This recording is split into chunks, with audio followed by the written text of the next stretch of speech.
You didn't decide to click this video. Your brain already did. Before you become aware of a choice, your mind has already moved.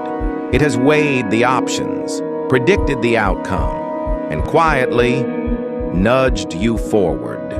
Neuroscience doesn't call this intuition. It calls it pre-conscious decision-making. And it's happening right now. Think about the last decision you made today.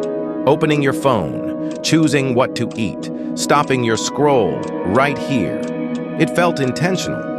But intention? Intention is often just the story your brain tells after the fact. The unsettling part isn't that this happens, it's how early it happens. Your brain is a prediction machine. Milliseconds before you decide, electrical activity appears in the brain areas responsible for action. This signal fires before conscious awareness shows up. By the time you feel like you chose, the process is already underway. Conscious thought isn't the driver, it's the narrator. Imagine a news anchor reporting breaking news. The event has already happened. The anchor just explains it. That's your conscious mind. It explains decisions your deeper systems already made using habit, memory, emotion, and pattern recognition. You don't experience the cause.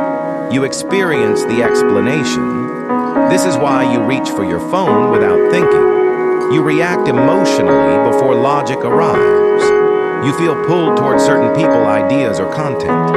Your brain isn't waiting for permission. It's optimizing for speed and survival. Slow thinking is expensive.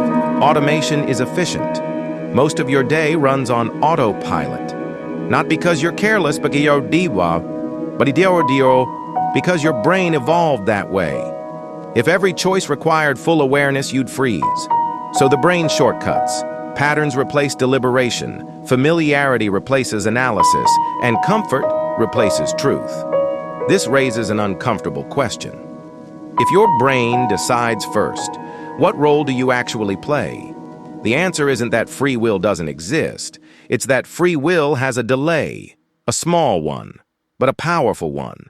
Between impulse and action, there is a gap, tiny, often ignored. Most people never notice it, but that gap is where awareness lives, not in the first reaction, but in the second. You may not choose the thought, but you can choose whether to follow it. Awareness doesn't stop the brain from predicting. It doesn't silence impulses. It simply changes your relationship to them. When you see the pattern, it loosens. When you notice the pull, it weakens. Not instantly, but gradually. The mind decides quickly because it has to. You decide slowly because you can. Most people confuse the two. They mistake reaction for choice. But once you understand this mechanism, something shifts. You stop asking, "Why did I do that?" and start asking, "What happens if I pause?" That pause is small, almost invisible, but it's where habits break, where attention returns, and where control quietly begins. Once you notice it, you'll start seeing it everywhere.